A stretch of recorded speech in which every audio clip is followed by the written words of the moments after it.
Welcome to Carlton Field's recruiting podcast, From Campus to Counsel. I'm Jack Clabby, the hiring partner at Carlton Fields. This is episode 5 of our series designed to help those who are applying to law firms currently in law school or clerkships, and also those who are just getting started on their career as a lawyer, focused primarily on the private practice of law. And with me, as always, is my colleague, Ted Delsima, the sartorial solicitor of South Florida. Ted, how are you today? Good morning, Jack. I'm doing good. It's a new year for us. The year ended October 31st, feeling good, feeling refreshed. I'm going into my second year, so things are on the up and up. Well, we just had a new class of associates join us in September, a couple of weeks ago, and thought that we'd have an episode dedicated to the first 100 days of an associate's time in a law firm. We're going to give some almost philosophical advice, and then we'll also give some practical advice with the idea that we can help new associates in private practice coming out of law school or coming out of clerkships hit the ground running when they get to their law firms. All right. So for the most part, the folks who are starting, at least if you're starting as part of a class in September, you will have taken the bar in the state where you're going to practice primarily, and you will have taken the July bar. All right. So I think they find out pretty quickly whether they passed or fail. How does it work, Ted, for folks who don't know, who may have started at a law firm, but before they pass a bar? How does that work? So typically the way it works is, you go through your 2L, which we talked about, recruiting and getting the offer we talked about on our last episodes. And then, you start studying for the bar. You should start in May, and then you take the July bar. And after you take the July bar, most firms have you either start working prior to your results come in. So September comes around, you're in the law firm, you're working. Well, operative term here, working in quotes, you're attempting to work because you're stressing and waiting for your scores to come out. And it's always a dance, Jack, because most, myself included, I'm just speaking from my experience, most people, they're like, do I come in to the office when the day my bar results come out? Because it's a business day. And that's the first decision you should make. I made the decision to come in and be around my class and be around the other new hires. And essentially you get your score either early morning, afternoonish time. And one point of advice I would tell our listeners, make sure you have your specific identifier number, because the website will crash and then you're going to have to use a PDF and control find. Use your specific identifier number to find out if you pass. So make sure you have that on hand. And then you pass the bar. And you're in the office. Everybody's excited. People are opening your door saying, congrats, you're getting hugs, cake. Sometimes they're like, you know what? You had a long day and it's like 11 a.m. They're like, go home, go celebrate. But yeah, it's definitely a surreal feeling. And it's also a scary feeling. And like you mentioned, Jack, we just had the class of 2022 started, and I've had the experience of actually talking to them and coaching them and let them know it's okay. Come into the office, take a deep breath. There's nothing you can do about it now. You put your best foot forward. We're going to celebrate whatever happens. It is not determinative of the type of person you are, because you could always take it again. So from an ethics standpoint, before these new law school graduates pass the bar, they are, in most states, they're law clerks, or there's another designation. And so even their email address, email signature block will say something like not admitted to practice or law clerk operating under the supervision of a member of the bar. So there'll be some protection that will need to happen as they begin work, but are not yet a member of the bar. And then in different states, this operates differently. But if you're a new associate and you've just passed the bar, but you haven't been sworn in yet, some states you can go ahead and start practicing then. Other states, most states, you're going to wait till you're actually sworn or until you pass both the character and fitness section and and the written test. So that's worth talking to the general counsel at the firm. And it might be unique to the state you pass in. But once you are in the bar, and typically that's the swearing in, or when you get your bar number, you are a full bore lawyer, right? You have, at that point, you're issued a business card. At that point, typically you can appear on the firm's website. You might have a photograph taken of you for the firm's website. And you're not just, in the couple of weeks before that, you were carrying a briefcase, you had an office, you had a door that's shut in a lot of places, you had an email address, but you really weren't a lawyer. But then after that's over, once you're in the bar, there's nothing from a credential standpoint that separates you from the 75-year-old senior partner who leads the appellate practice at your law firm. Exactly. You've at that point, you've crossed the Rubicon, and you've transcended, and you've become a full-fledged attorney. And all right. Ted. So, all right. So you were a summer associate. Let's say, there's an associate was a summer associate, comes to the law firm. Why is it important for them? But they join the law firm, but they haven't been at the law firm for all of their 3L year. So they've got to warm up their contacts again, right? Well, why is it important for them to reach out to the folks that they might have worked with the prior summer as they begin work? It's important for a few reasons. One, the first person and the last person you see or speak to is fresh in your mind. So going to what you said, you haven't had that face time, and you're new. Essentially, you're new, and you need work, and work is essentially given from the partner levels down. So you want to reach out to those old connections, old people that know your work product, your work ethic, who you are as a person, who's bonded with you and or mentored you. And you want to say, hey, I'm here, I'm ready, I'm willing, and I'm ready to help out where I can and work. All right, let's talk about remote versus in-person. So most law firms across the country, mid-size and larger, are back to in-person or some form of in-person with optional hybrid work environment. Do you have any advice, Ted, for new associates coming out of their 3L year who've passed the bar about how to balance, maybe their desire to work from home with some of the advantages of being in the office? You know what? And I'm going to preface this, Jack, by saying I'm someone who lives 8 minutes walking away from my office. So take that with a grain of salt. So that's a powerful tip, though, too, Ted. Yeah. Why did you pick that? Can I ask? Why was that important to you? It's important to me to show that it's no great feat for me to get to the office. My commute isn't big. Our firm right now, we have a hybrid policy. You could work from home, you could work in office. But I would say, especially as a new associate, you want to be in the office for several reasons. And it goes back to the ideology of the first 100 days, right? So for more than 150 years of American presidential history, no one was really interested in presidents' first 100 days.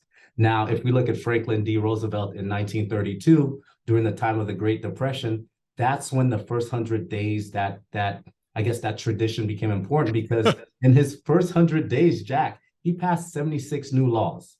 So I use that same ideology, especially for new associates. For your first 100 days, it's a milestone. Although it's arbitrary, the early days of your time at a new firm, you want to make sure you're getting face time. You want to make sure you're introducing yourself to the legal assistants, to the paralegals, to the support staff, your partners, everybody. You want to be there. And that's why I prefaced it. I live 8 minutes away and I could work from home, but I show up 95% of the time, unless I'm expecting like a big package or I have a doctor's appointment or something like that. But it's easier because we've already experienced, especially with my year, we had our last 2 years of law school remote. Yeah. At graduation, I was like, oh my God, I like, you're tall. You have a beard, like I've never seen that part of your body that's below the second button on your shirt. I'm like, whoa, I didn't know you had arms and legs. I know you had a neck, but it's like, you want to show that first, that face time. So I would say definitely think of it as a presidency for the first 100 days. Be in the office, be present, make the connections. And if you have a question, don't send an email. If you know the partner is always there, knock on the door, of course, respectfully, say, hey, do you have a minute to chat? Build that rapport. I tell you, I like the idea of the first 100 days, because the decisions that you make as to whether you're working in office or working from home, you're not bound by them. You can change, and you can learn the culture of the group that you're working with and make a decision. Again, that goes with the idea that you're now a business card carrying, briefcase having lawyer, and you can have some control over how you work as long as it's okay with the team you're working with, and that's part of their culture. And you may not know that yet, or that culture may have changed from the summer. So just a couple of thoughts on work from home versus in office. In office for a new associate does help with getting to know your colleagues, re-cementing those bonds, meeting anyone who's new. That's probably the first and most important. The second is getting accidental assignments. I mean, some of the most exciting things that I've worked on ever have been things where I just happened to be in the office after hours, and someone walked by, saw my light on, and said, "You want to go to Missouri for a new case? When are we leaving?" And you have an adventure. And then the third is, a lot of the successful practice groups during work from home 3 years ago were practice groups that had a very tight connection before they started working from home. And so they were sort of riding on those connections they had made when they were in person, and the friendships they had made while they were in person, and took it with them work from home. So if you anticipate that long-term in your 5-year career plan, you want to work from home, or introduce it 2 or 3 days a week, for example, it's not a bad idea to start your first 100 days in the office, feel out the culture, and then introduce working from home. That may not be a bad idea. All right, let's talk about the power of saying yes and the power of saying no. There's no real right answer here, but we talk about this a lot at the law firm. New associates always want to say yes. They want to say yes to assignments. They want to say yes to marketing events. They want to say yes to dinners out with a client. They want to say yes to every opportunity. What's good about that, Ted? And what could be a problem from saying yes to everything? Well, and you know what? I'm tapping into my own first 100 days, first couple months. I was the yes man, like that movie. I would say yes to literally everything. And some of the things that are good, to your question, Jack, some of the things that are good, it shows that you're a team player. You're willing to not only work on substantive matters, but also maybe if marketing needs help, or if the firm's pro bono side, or even if our firm assistant and manager just needs help, maybe carrying a box, or they're doing a food drive, whatever the case may be, it shows that you're a team player and you're absorbing yourself in the culture. Now, some of the negative aspects of that is you may be overworked, and your work product may suffer. So it's really a balance. You got to be able to balance, like, I'm saying yes, let's say if it's purely work product, but I know I have 5 deadlines this week and I just said yes to another assignment. Now, where's the time going to come from? There's only a finite amount of time, and you don't want your work product to suffer, because ultimately, if you turn in 5 crappy assignments, now those partners may be jaded with you. You may not get more work. And the real question is, how do you say no? And I had to learn that. It took me like 6 months, Jack, to learn how to say no, right?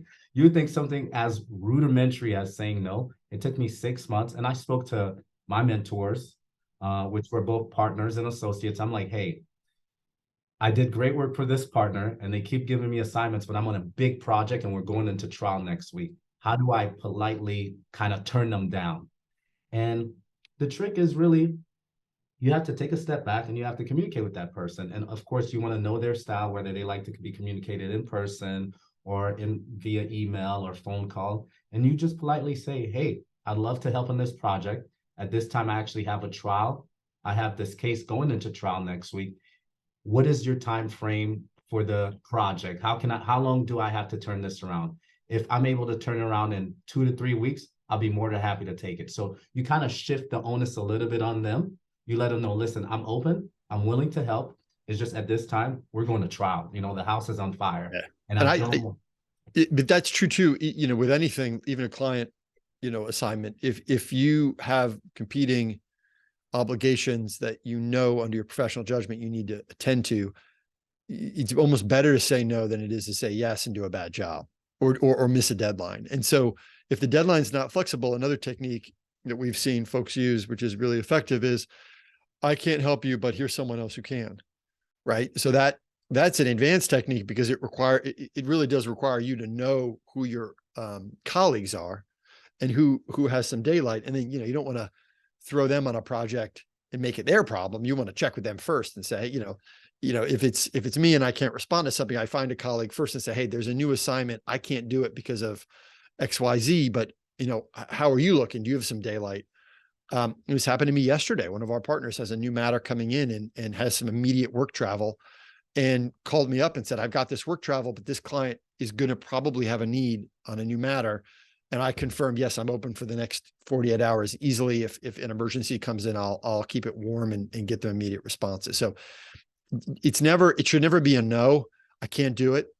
It should almost always be I can do it under these constraints, right? I can touch it at night after the trial, but I'll really need to look at it in 2-3 weeks, or you'll have checked with a colleague who may have time, and then you present your colleague to the assigning partner. All right, let's talk about some practical hits here. So when associates start at law firms, they get a laptop. Okay, they don't get a desktop. Why is that, Ted? Because it's portable. Laptop equals portability. As a first year associate and going into junior or senior associate, your laptop should be like your cell phone. You should take it wherever you go, because you just never know what's going to happen. Within my first year, I took my laptop home every night, because like you check an email, and sometimes a partner would say, hey, can you send me this real quick? Or can you work on this real quick? I just need a quick turnaround. And there are things you just can't do on your phone. So to play it safe, treat it like, your cell phone, or like you've told me before, treat it like an umbrella, like you got to have it. Yep, it's true. And like an umbrella, having it can often keep the rain away. It's that one night where I forget to bring my laptop home, where I'm asked to do something that requires a laptop.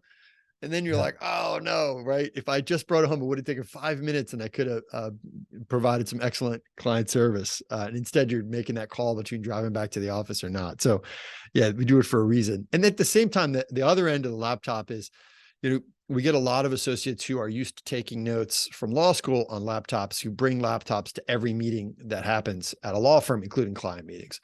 And there are times when a laptop is appropriate to bring if you're going to be drafting a document together, for example.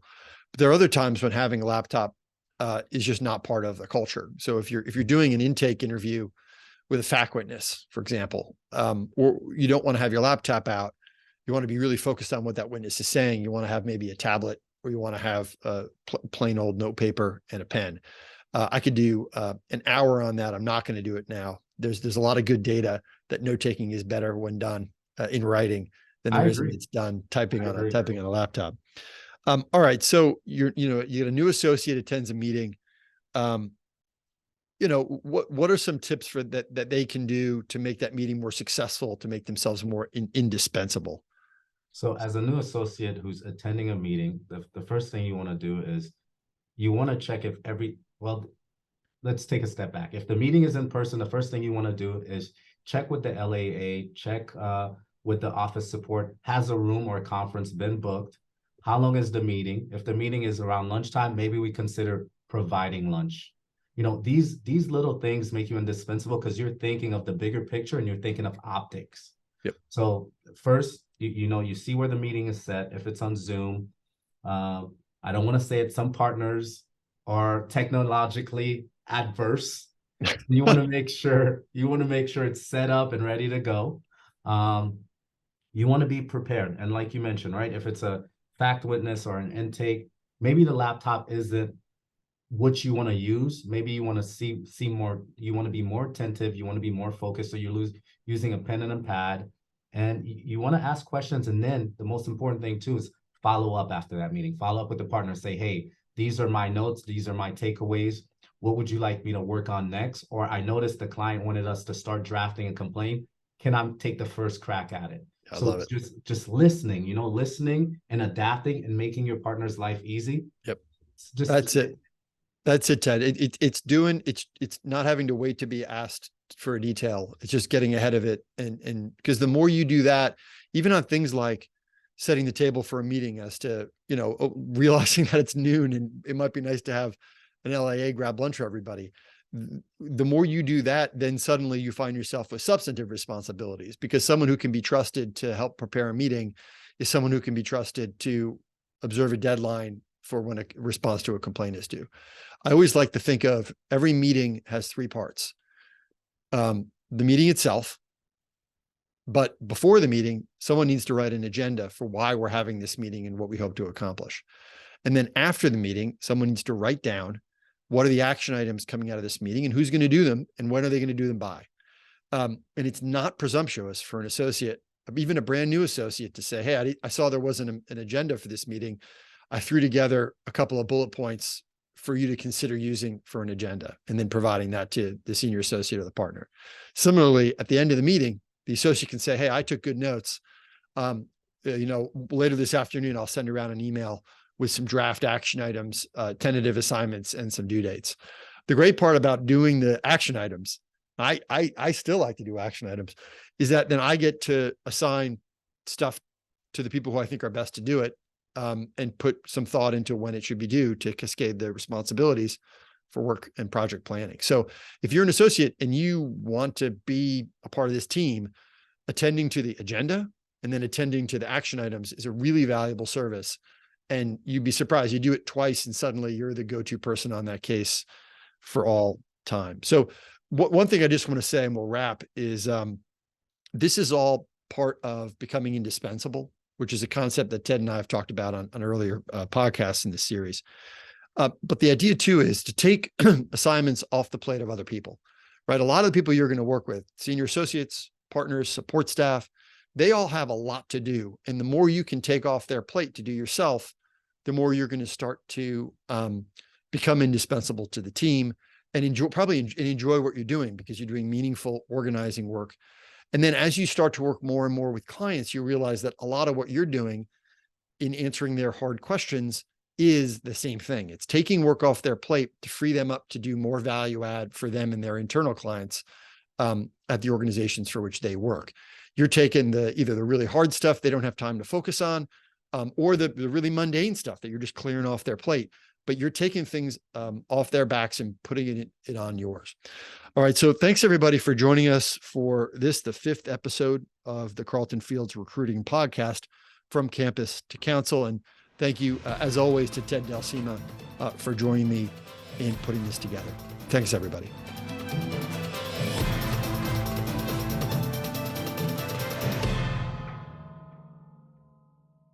This podcast is intended for general information and educational purposes only and should not be relied on as if it were advice about a particular fact situation. The distribution of this podcast is not intended to create, and receipt of it does not constitute an attorney-client relationship with Carlton Fields.